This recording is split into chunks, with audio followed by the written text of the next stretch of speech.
Hello friends! ఈరోజు ఒక మంచి వీడియోతో మీ ముందుకొచ్చేసాను. ఏంటంటే పసుపు కొమ్ములతో పసుపు ఎలా తయారు చేయాలి, ఆ పసుపుతో కుంకుమ ఎలా తయారు చేయాలనేది నేను ఈరోజు చూపిస్తాను. సో, బయట నుంచి మనం పసుపు కొమ్ములు తెచ్చుకుంటాం కదా! తెచ్చుకున్న తర్వాత నీట్‌గా కడిగేసి ఒక నైట్ అంతా నానబెట్టుకోవాలనమాట. మార్నింగ్ అలాగా ఈజీగా కట్ అయిపోతాయి అవి.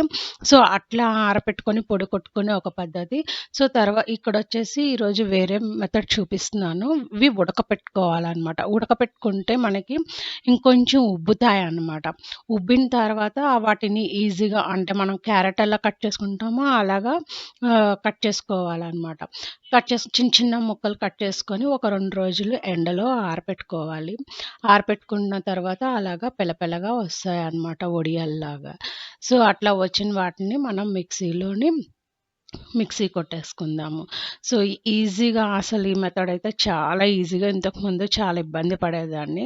అంటే పచ్చివే కట్ చేసి ఆహ్, త తడిపట్టు మీద ఆరపెట్టేసి మిక్సీ కొట్టుకొని మళ్ళా అది కూడా బానే ఉండేది. మళ్ళా అదేంటంటే మనము ఒక 2, 3 డేస్ ఆరపెట్టుకోవాలి. ఇక్కడైతే అవసరం లేదు. మనము ముందుగానే ఉడకపెట్టేసుకొని కొన్ని రోజులు 2 రోజులు ఆరపెట్టుకున్న తర్వాత ఇలాగా మిక్సీ కొట్టేసేసుకుంటే ఈజీగా కూడా నాకు మిక్సీ బానే అవ్విందనమాట. సో, అలా మిక్సీ కొట్టుకున్న తర్వాత కొ కొ ఎప్పుడైనా సరే బాగా జల్లెడ సన్న దాంతో పట్టుకోవాలి. బాగొస్తదనమాట. సో, ఇక్కడ ఈ ప్లేట్‌లోకి నేను పౌడర్ జల్లించుకున్నాను కదా! సో, ప్లస్ ఎందుకు వేశాననేది చూపిస్తాను. ఎందుకు ప్లస్ వేశానంటే 4 భాగాలుగా ఎందుకు చేశానంటే, ఒక భాగాన్ని నేను ఎప్పుడు ముందు దేవుడికి తీసి పెట్టేసేస్తాను. ఆ డబ్బాలోనే అక్కడ అలాగే ఉండిపోతది. నేనింక దాన్ని దేనికి యూజ్ చేయను.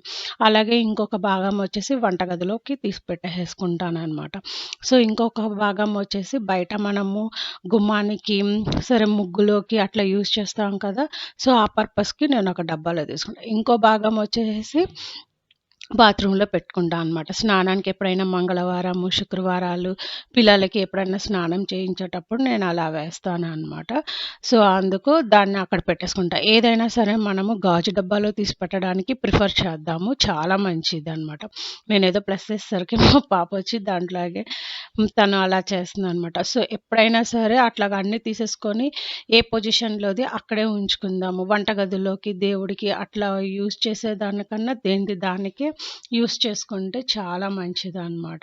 సో, దీనితోటి కుంకుమ ఎలాగా ప్రిపేర్ చేయాలనేది చూపిస్తాను. ఫస్ట్ కొంచెము ఒక బౌల్‌లోకి తీసుకుందాం. దీంట్లోకి కుకింగ్ సోడా అంటారు కదా!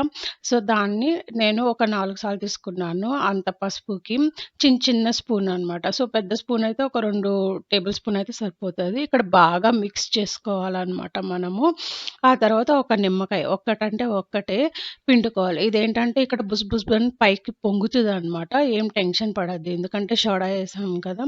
పొంగిన తర్వాత కూడా బాగా మిక్స్ చేసుకోవాలనమాట. ఒక 10 నిమిషాలైనా కలుపుతూ ఉంటే మనకి కలర్ చేంజ్ అవుతది. ఫస్ట్‌లో నాకు తెలియక ఎక్కువ నిమ్మకాయ కలర్ రావట్లేదని ఎక్కువ నిమ్మకాయ, ఎక్కువ సోడా పిండేసేదాన్ననమాట. సో, ఇమ్మీడియేట్‌గా అయితే రాదు. ఒక 10 మినిట్స్ అయినా పడతది లేదా 15 మినిట్స్ అయినా పడతది. చూసారా? నేను పసుపు ఎప్పుడైనా మా ఇంటికి మా ఫ్రెండ్స్ వచ్చినప్పుడు కాళ్ళకి వరలక్ష్మివ్రతం అప్పుడు పెట్టినప్పుడు 2 రోజుల వరకు అలా పోయేది కాదనమాట. అంత బావుంటది మనం ఇంట్లో కనుక పసుపు తయారు చేసుకుంటే, మంచి పసుపు కొమ్ములు తెచ్చుకుంటే. సో, అట్లాగా కలుపుతూనే ఉండాలనమాట. చూసారా? దానికి దీనికి కలర్ చేంజ్ అయింది కదా! సో, నేను ఇంకా దాన్ని అలా వదిలేసాను. ఒక 10 మినిట్స్ తర్వాత అలా కలర్ చేంజ్ అయిందనమాట. సో, మీకు రెడ్ కలర్ కావాలంటే సోడా తగ్గించుకోవాలనమాట. లేదు నాకైతే ముక్కుడు కలర్ అంటే చాలా ఇష్టం. సో, అందుకే నేను ఆ కలర్ కోసము అలా ప్రిపేర్ చేసుకున్నా. కొబ్బరి నూనె ఎందుకు వేస్తామంటే అందులోకి అది నిలబడ్డానికనమాట. పొడి పొడిగా లేకుండా. అందులో జవ్వాది కూడా పెట్టుకొని అమ్మవారికి పెడితే చాలా మంచిదనమాట. సో, నేను ఇంట్లో కొట్టుకున్న బయట నుంచి తెచ్చిన ఫస్ట్ దేవుడికే నివేదిస్తాననమాట. సో, అమ్మవారికి ఎలా పెట్టాలో చూపిస్తాను. సో, మిగిలింది నేనంతా గాజు బౌల్‌లోకి స్టోర్ చేసి పెట్టేసుకుంటాననమాట.